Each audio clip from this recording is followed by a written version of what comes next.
اس لیے روایتوں کے اندر میں آتا ہے کہ اللہ تبارک و تعالی اللہ کے محبوب یہ ارشاد فرماتے ہیں، جس کا مفہوم یہ ہے کہ دین مکے اور مدینے سے پوری دنیا میں پھیلا، اور پھر قرب قیامت کے موقع پر وہ دین سمیٹ کر مکے اور مدینے میں آ جائے گا، مکے اور مدینے میں آ جائے گا۔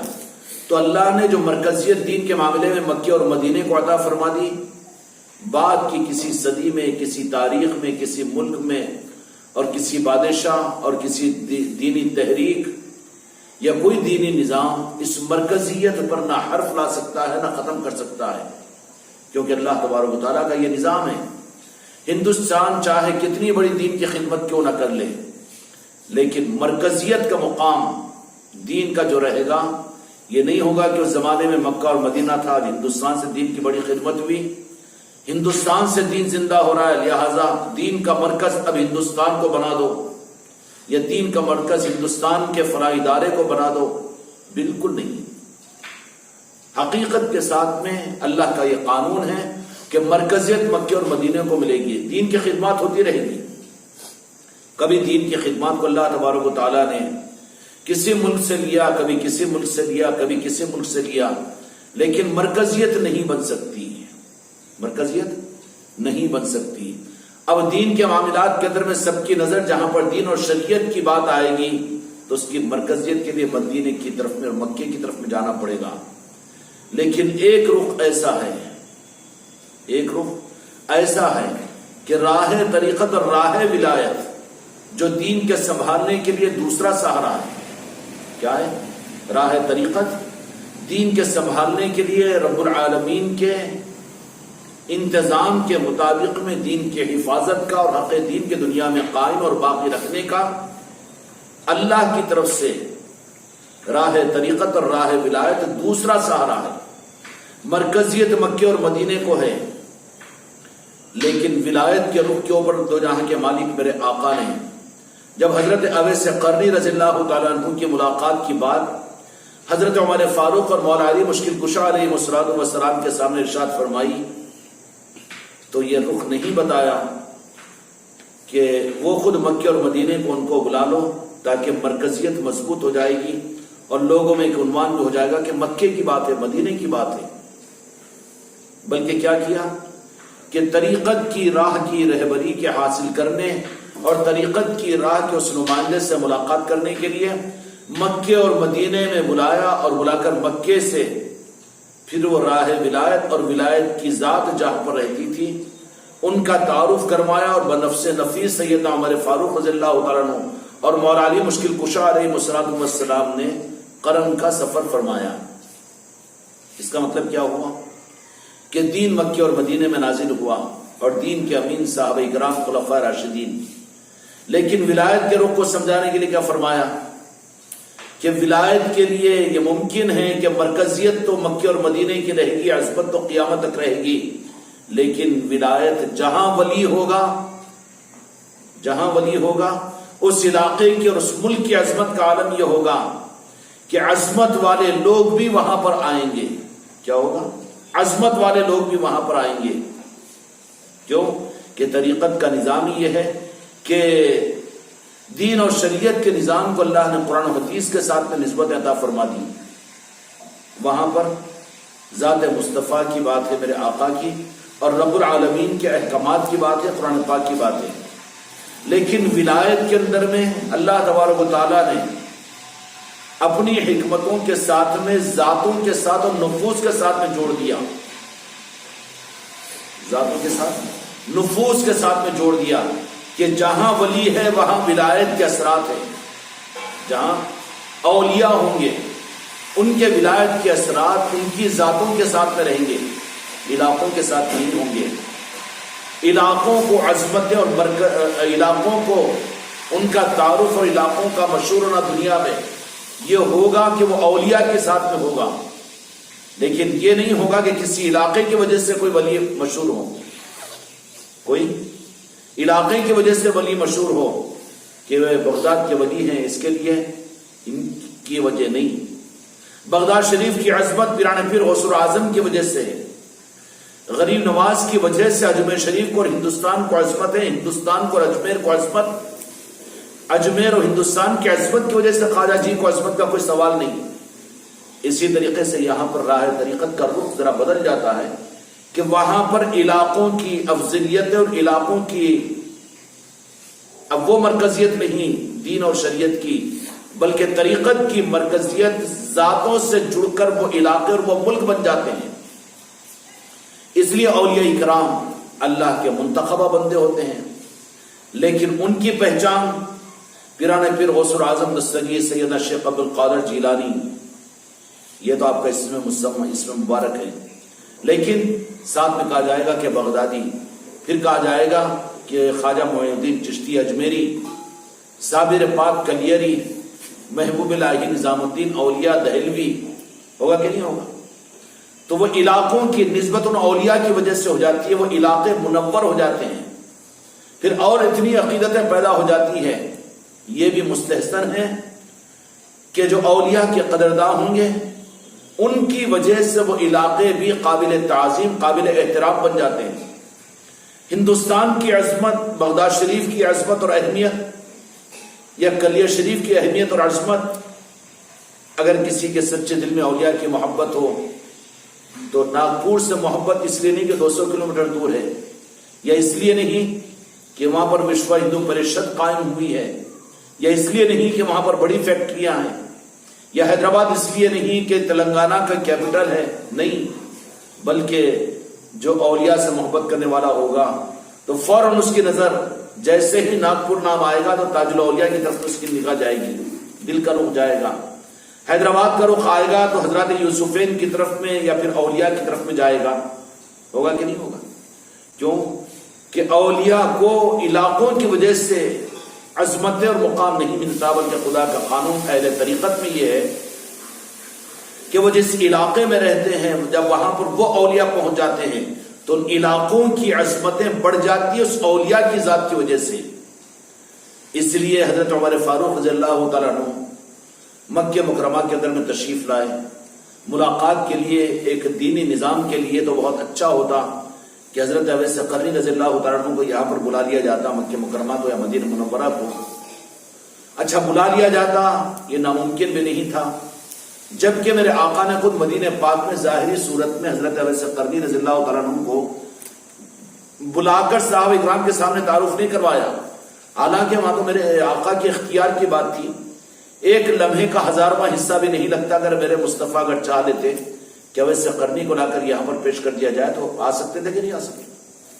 جبرائیل امین ارادے کے اوپر عرش سے فرش پر آ جاتے ہو اور جنت کا نظام زمین پر اتر جاتا ہو میرے آقا کی منشا پر، بلکہ قرآن پاک کی ہی دلیل کے ذریعے سے حضرت سلیمان علیہ السلام کا واقعہ کہ تخت بلقیس کو لانے کا حکم فرمایا، تخت بلقیس کو لانے کا حکم فرمایا، تقاضا کیا، قرآن پاک میں مستقل واقعے کو نقل کیا گیا. تو اس کے بعد میں آصف برقیہ جو ولی تھے اللہ کے، حضرت سلیمان علیہ السلام کے امتی تھے، انہوں نے کہا کہ یہ خدمت میرے حوالے کیجئے. تو کہا کہ کتنی دیر میں لاؤ گے؟ تو کہا کہ پل جھپکنے کے برابر. تو حضرت سلیمان علیہ السلام تو بے شک ایک جلیل القدر نبی اور پیغمبر ہے، لیکن ان کا امتی اور امتی میں ایک ولی جب بلقیس کا 1000 میل دور کا ایک تخت کو پل جھپکنے کے برابر لا سکتا ہو، کیا میرے آقا کی چاہت کے اوپر حضرت اویس قرنی کو مدینے میں لمحے میں نہیں لایا جا سکتا تھا؟ لیکن لایا جانا مقصود نہیں تھا، اس لیے کہ ولایت کی راہ کی عظمتوں کو بتایا جانا مقصود تھا. اس کے لیے حضرت اویس قرنی رضی اللہ عنہ کو روکے رکھا کہ اے اویس قرنی کہ تم وہیں پر رکے رہنا، میں بھیجوں گا اپنے چہیتوں کو، اور یہ سب اس لیے بھیجوں گا تاکہ قیامت تک آنے والی امت اس بات کو سمجھ لیں کہ مکے کو چھوڑ کر جا رہے ہیں، مدینے کو چھوڑ کر جا رہے ہیں. جا رہے ہیں کہاں پر؟ قرن کو جا رہے ہیں. جانے والے کون؟ عمر فاروق ہیں رضی اللہ عنہ، مولا علی ہے. اور کیوں جا رہے ہیں؟ جا اس لیے رہے ہیں کہ اللہ کے ایک ولی سے ملاقات کے لیے. یہ کوئی اور مقصد تو نہیں تھا، بلکہ میرے آقا نے جو فرما دیا تھا کہ وہ میرے ایسے چہیتے میرے عاشق ہیں کہ ان کی یہ فضیلتیں ہیں. تو اللہ کے ولی تو تھے، صحابی تو نہیں تھے، لیکن ان صحابہ اکرام کو وہاں پر بالارادہ بھیجا اور ملک یمن کے اندر میں اس قرن کے اس اس قصبے کو تاکیدن فرمایا کہ وہ قرن کے رہنے والے ہوں گے، اویس قرنی ہوں گے، ان کی ذات کا نام یہ ہوگا، اور ذات کا نام ہی نہیں بتایا بلکہ ذات کی حیت اور صورت بھی بتا دی کہ وہ ایسے ایسے شباب کے ہوں گے اور ان کی یہ نشانیاں ہوگی اور ان کا یہ حال ہوگا۔ میرے آقا نے کتنا انتظام فرمایا، کیوں؟ یہ سارا انتظام میرے آقا کا کیا تھا کہ امت کو راہ طریقت کا نظام سمجھانا اور امت کو راہ طریقت کے نظام کے بتانا تھا۔ اور پھر آگے امت کے لیے چونکہ اب انبیاء تو آئیں گے نہیں، نبیوں کا سلسلہ تو ختم ہو گیا، پھر امت اولیاء کو تلاش کرتی رہے، چونکہ نبی تو ختم ہو چکے، نبی تو اب اس دنیا میں آنے کے نہیں رہے، آئیں گے نہیں، لیکن نعم البدل کی صورت میں رب کی طرف سے نارین پاک مصطفیٰ کے صدقے میں اولیاء اس امت میں آتے رہیں گے، اور اولیاء کی شان یہ ہوگی کہ وہ آ کر فیض دینے والے نہیں ہوں گے، بلکہ فیض ان کو عطا کریں گے جو طلب کے ساتھ میں ان کے دیہاتوں کی اور ان کے علاقوں کی اور ان کے شہروں کی اور ان کے دیہاتوں کی خاک چھانے تلاش کرے، وہ تلاش کرے، جو تلاش کرتا ہے راہ طریقت کو انہی کو یہ دولت اور یہ نعمت عطا کی جاتی ہے۔ کیا کی جاتی؟ نعمت عطا کی جاتی ہے۔ نظام تو رب العالمین کی طرف سے بنا ہوا ہوتا ہے۔ بغداد کو اللہ تبارک و تعالیٰ نے جب سے بنایا تھا، بغداد کے سلسلے میں، بغداد شریف کے سلسلے میں اللہ کا نظام یہ تھا کہ یہاں پر پھر غوث الاعظم تشریف لائیں گے ایک وقت میں، بلکہ میرے آقا کے اشارات میں اور حضرت محمد امام باقر علیہ السلام نے بھی اس بات کی اطلاع دے چکے تھے، امام نقی علیہ السلام بھی اطلاع دے چکے تھے۔ 5ویں صدی کے آخر میں ایک عبد القادر نامی ایک شخص اس دنیا میں پیدا ہوں گے جو امام الاولیاء ہوں گے اور ایسی شان والے ہوں گے۔ یہ سلسلہ تو عظمتوں کے اعتبار سے تو بغداد کے اس خطے کی عظمت شروع ہی سے پیران پیر غوث الاعظم کی عظمت کی وجہ سے، اور یہی معنی خواجہ خواجگان سلطان الہند کا معاملہ ہے کہ اجمیر شریف ہندوستان کو اللہ تبارک و تعالیٰ نے جب سے بنایا، زمین کے حصے کو دنیا پر پھیلایا، تو اسی وقت سے اجمیر کی اصلیت یہ تھی، ہندوستان کی اصلیت، کہ یہاں پر ایک میرا چہیتا خواجہ خواجگان خواجہ معین الدین اجمیری سرکار کی صورت میں وہاں پر ہوں گے، اور ان کو مرکز ولایت اور مرکز روحانیت بنا دیا جائے گا۔ مرکز قرار دینے کے لیے لال قلعہ، دلی کی جامع مسجد یا کسی مسلک کی جماعت کا مرکز یہ نہیں ہے، ہاں مرکزیت دین کی وہ مرکزیت نہیں جو مکے اور مدینے کی ہے، اس کے علاوہ اس مرکزیت کو مضبوط کرنے کے لیے اگر سب مرکز اگر کسی زمین کے کسی ملک کو کسی علاقے کو اگر قرار دیا جا سکتا ہو تو کسی حکومت کی وجہ سے یا کسی بادشاہ کی وجہ سے اور کسی قابل قدر دینی خدمات کی وجہ سے نہیں، بلکہ ہاں یہ گنجائش ہے کہ کوئی ایسی ذات وہاں پر ہو کہ جو اللہ تبارک و تعالیٰ کے برگزیدہ اولیاء کی، تو پھر روحانیت کا مرکز وہ علاقہ بن سکتا ہے۔ کیا بن سکتا ہے؟ روحانیت کا مرکز بن سکتا ہے۔ روحانیت کا مرکز کا مطلب یہ کہ طریقت کا مرکز وہ بن سکتا ہے۔ پھر اس روحانیت کے مرکز کی طرف میں میرے آقا دو جہاں کے مالک محمد رسول اللہ صلی اللہ علیہ وسلم نے جو ارشاد فرمایا تھا کہ صرف 3 مسجدیں ایسی ہے کہ جس کے لیے سفر کرنا جائز ہے، اس کے علاوہ کہیں بالقصد سفر نہیں کیا جا سکتا، وہ مسجدوں کے مطابق فرمایا تھا۔ لیکن یہ لوگ آج یہ کہتے ہیں کہ وہ آستانوں کے لیے نہیں، تو وہاں پر تو لفظ مسجد ہے، خیر وہ بحث میں جانے کا نہیں ہے، لیکن اللہ تبارک و تعالیٰ کی طرف سے ہر زمانے کے اندر میں 1500 سال اس بات پر شاہد ہے، ذاتوں کی وجہ سے جو روحانیت کا مرکز بنا، لوگ اس کی طرف میں سفر کرتے رہے، اور سفر کرنا وہ دینی سفر قرار دیا جائے گا، اور اللہ تبارک و تعالیٰ اس کو مستحسن قرار دیں گے، اور پھر وہ سفر اولیاء کی محبت میں جہاں ولی رہتے ہو وہاں کا سفر جائز ہی نہیں بلکہ سنت کا درجہ بھی ہے، اور وہ صالحین کی سنت ہے، صحابہ کی سنت ہے۔ اس لیے کہ سید عمر فاروق رضی اللہ عنہ نے سفر کر کے قرن کو تشریف لائے تھے، یہ صحابی کا سفر ہوا، اولیاء سے ملاقات کے لیے، ولی سے ملاقات کے لیے، طریقت کے مرکز کے لیے ہے۔ مکہ اور مدینہ تو ہے ہی مرکز، اس کے لیے کہنے کی کیا ضرورت ہے؟ کیا قرآن کا اور اللہ تبارک و تعالیٰ کے نظریات کو کوئی بدل کر بدل سکتا ہے؟ نہیں، مطلب وہ نہیں ہے۔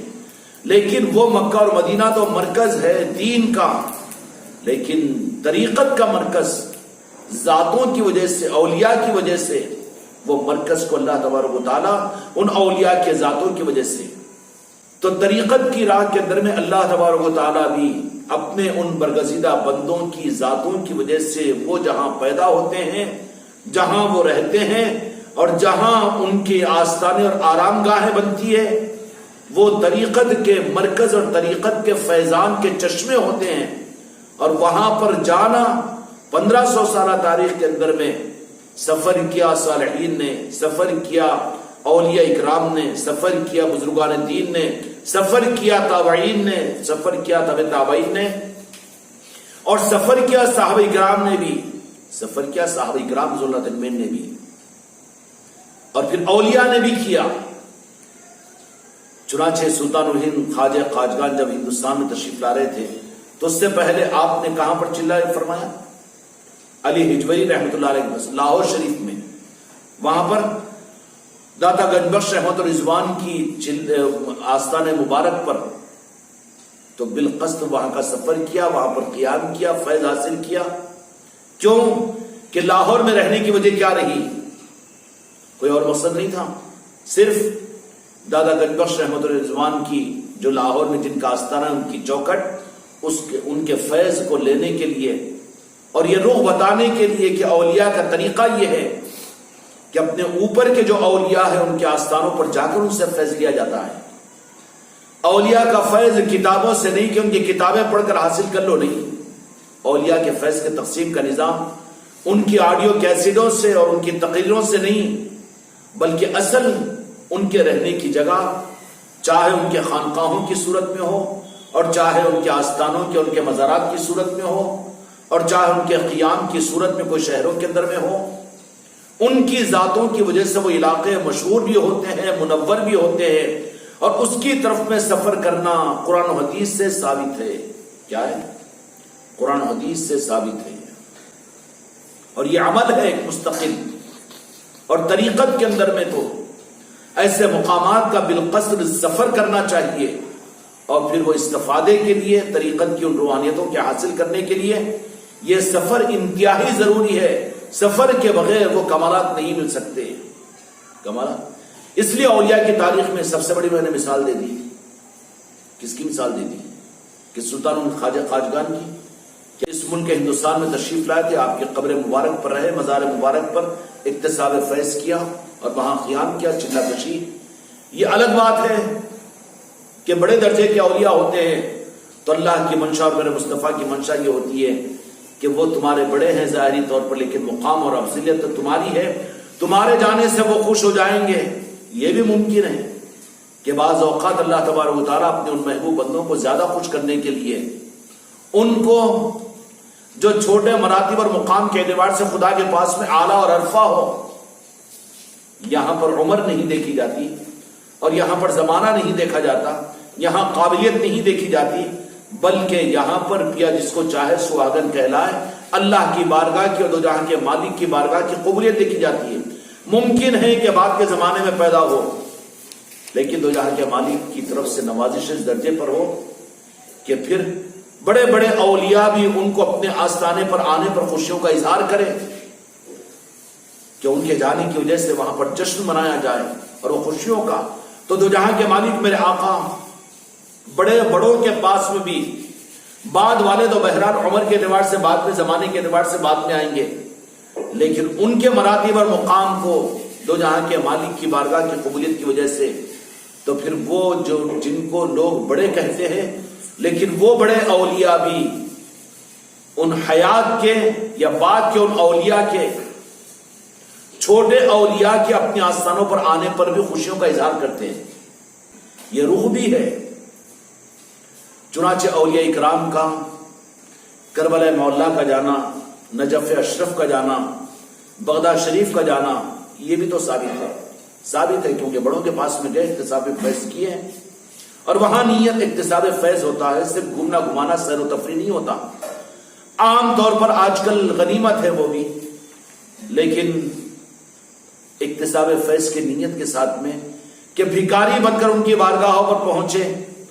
اب تو ٹور کی بنیادوں پر جاتے ہیں، جانا غنیمت ہے، اس کا انکار نہیں، لیکن یہ جانا بھی غنیمت ہے، لیکن اس میں جانا وہ یہ کہ ان کے در پر جائے تو یہ نہیں کہ میں تو 1 لاکھ روپے خرچ کر کے بغداد شریف کو جا رہا ہوں، جانے سے پہلے اعلانات دے رہا ہے اخبارات کے اندر میں، خاندانوں کے اندر میں دعوتیں کھا رہا ہے، پھول کے ہار پہن رہا ہے کہ میں بغداد شریف کو جا رہا ہوں، میں اجمیر شریف کو جا رہا ہوں۔ نہیں، کہاں جا رہا ہے؟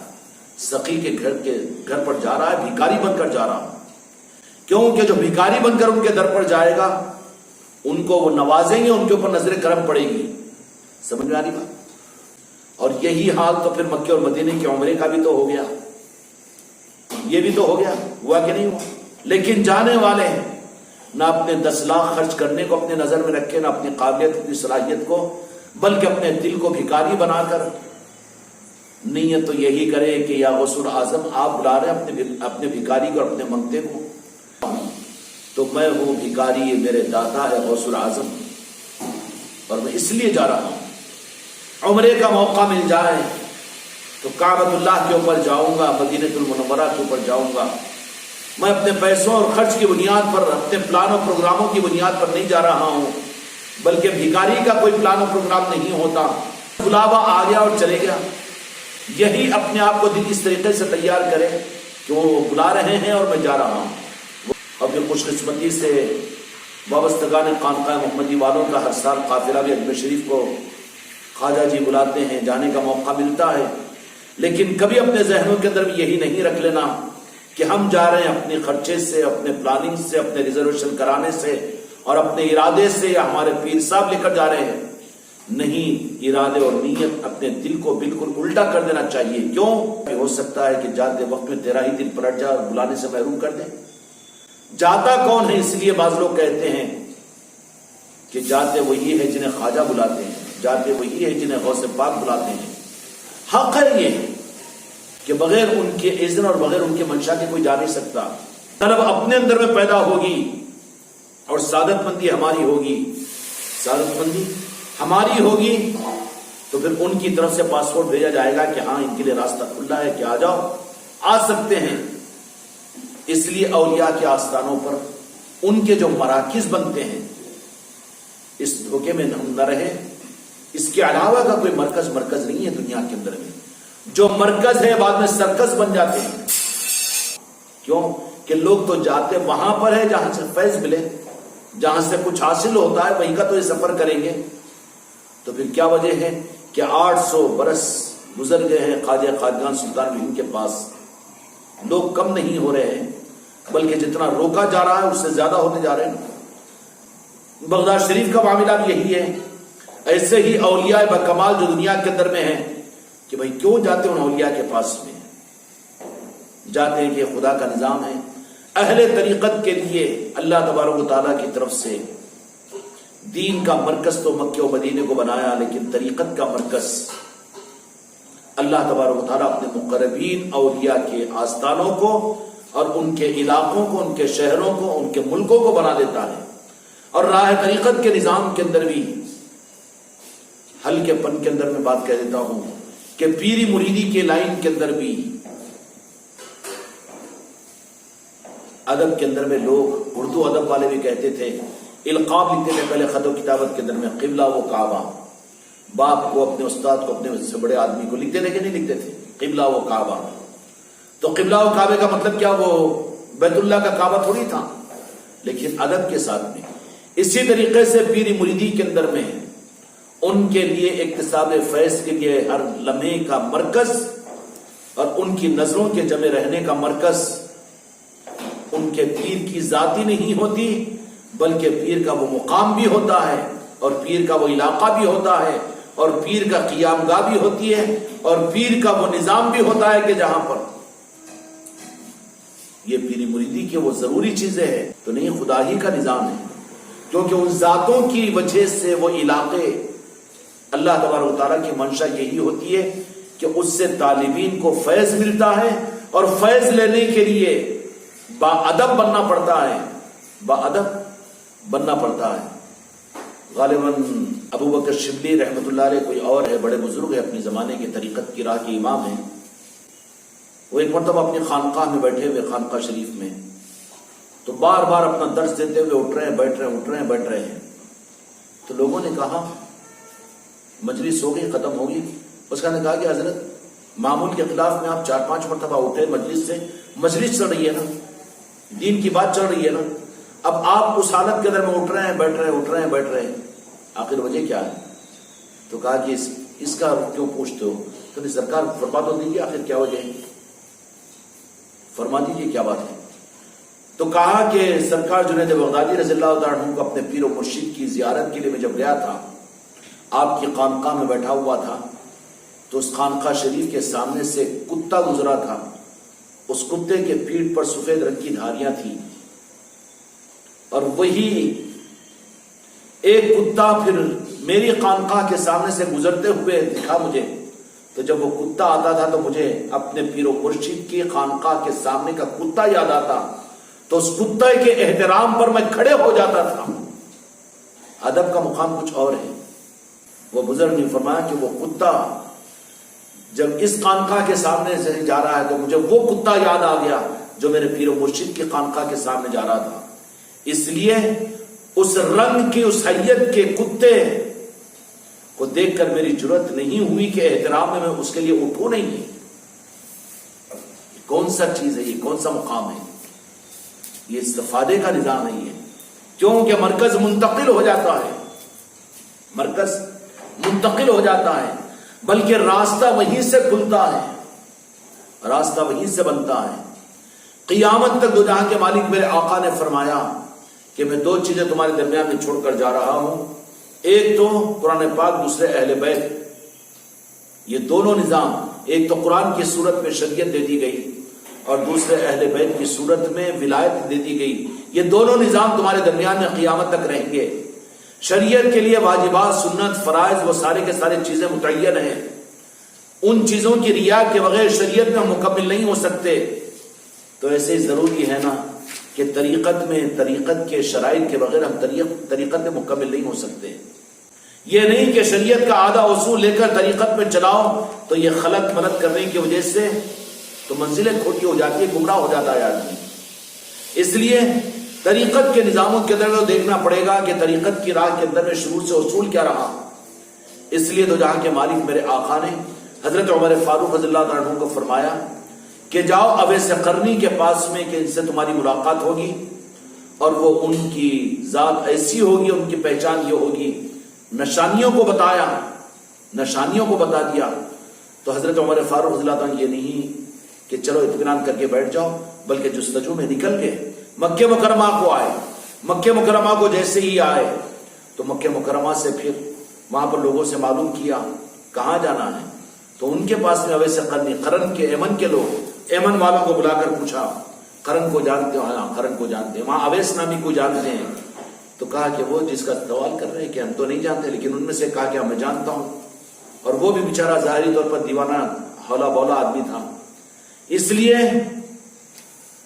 بات تو یہی ہے کہ اولیاء دکھنے میں بھی دیوانے، دنیا والے ان کو تو دیوانے کہیں گے، دنیا کے شانے ان کی نظروں میں تو وہ دیوانے رہیں گے۔ طریقت والوں کی پہچان رہی ہے، اس لیے کہا کہ وہ ہے اویس نامی ایسا ایسا شخص ہے۔ تو کہا کہ چلو ہم ان سے ملاقات کرنا چاہتے ہیں۔ سفر فرمایا وہاں سے، اور مستقل سفر فرمانے کے بعد ان سے ملاقات کی۔ تو ممکن تھا نا کہ میرے آقا بھی تو اگر چاہتے تو جب سلیمان علیہ السلام کا امتی ایک لمحے کے 1000ویں حصے میں 100 میل دور کے تخت بلقیس کو لے کر آ کر پیش کر سکتا ہے، تو میرے آقا کا تصرف نہیں تھا کہ لمحے کے کروڑے حصے میں اویس قرنی کو مدینے پاک پر بلا سکتے تھے، لیکن نہیں بلایا، کیونکہ یہ رخ بتانا تھا کہ اولیاء کے پاس میں جانا میرے صحابہ کی سنت ہے، اور جو طلب کے ساتھ میں ان کی طرف میں جائے گا انہی کو ان کا فیض ملے گا، یہ رخ بتانا مقصود تھا۔ آج امت میں شریعت کی طلب تو ہے لیکن طریقت کی چاہت نہیں ہے، اس لیے اولیاء کی محبتیں پیدا کر کے طریقت کی پیاس پیدا کرو ان کے اندر میں، طریقت کی پیاس پیدا کرو، اللہ کے نیک بندوں کی محبتوں کو پیدا کرو، ان کے آستانوں کی عظمتوں کو بتاؤ، اور پھر ان کے لیے جہاں تک ممکن ہو سکے ان کے شہروں کا سفر، ان کے آستانوں کا سفر اور ان کی طرف جانے کو، یہ رخ امت کے اندر میں زندہ کرنے کی ضرورت ہے۔ آج دین کے نام پر تو دنیا کے اندر میں امت میں بڑی نقل و حرکت چل رہی ہے، لیکن طریقت کی راہ میں سفر کرنے اور جستجو اور طلب سے یہ امت دور ہو چکی ہے۔ حالانکہ آج سے 100 سال پہلے تک بھی حکمرانوں کے اندر میں، بادشاہوں کے اندر بھی اللہ والوں کی تلاش، کیا امام بخاری امت کے پاس میں نہیں تھے؟ ابن کثیر نہیں تھے؟ بڑے بڑے اولیاء نہیں تھے؟ لیکن 100 سال تک پہلے تک بھی بڑے بڑے دیندار بھی اپنے سارے دین کے علوم کے باوجود اور علم دین اور قابلیت دین کے باوجود بھی وہ لوگ اولیاء کے طلب میں وہ شہروں میں نکل جایا کرتے تھے، جنگلوں میں نکل جایا کرتے تھے کہ اللہ کے کسی کامل بندے سے ہماری ملاقات ہو جائے تاکہ ان سے ہم استفادہ فیض حاصل کریں، اور معلوم ہو جاتا کہ فلاں علاقے کے اندر میں کوئی اگر بزرگ کا آستانہ ہے تو باضابطہ قافلے کے ساتھ ہیں۔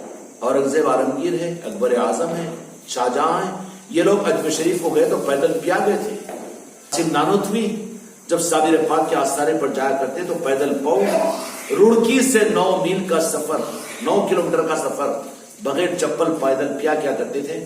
تو وہی شاگرد پوچھتے کہ آپ ایسا کیوں؟ تو بولے کہ شہنشاہ ان کی بارگاہ کے اندر چپل پہن کر جانا بے ادبی محسوس کرتا ہوں۔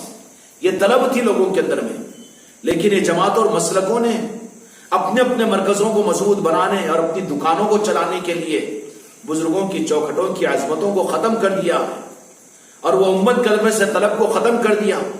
یہ 4 مہینے اور پھر فلاں جگہ جلسوں میں جلوسوں میں جانا پسند تو کرتے ہیں، لیکن اولیاء کے آستانوں کا سفر، اس کو دین کا نظام یہ نہیں سمجھتے، بلکہ بدتمیز تو ان سفروں کو نعوذ باللہ بدعت قرار دیتے ہیں۔ حالانکہ طریقت کی راہ کے اندر ان سفروں اور طلب کے بغیر طریقت کی راہ مل ہی نہیں سکتی۔ اللہ تعالیٰ ہم کو اور آپ کو نظاموں کے صحیح قدر دانی کی توفیق عطا فرمائے۔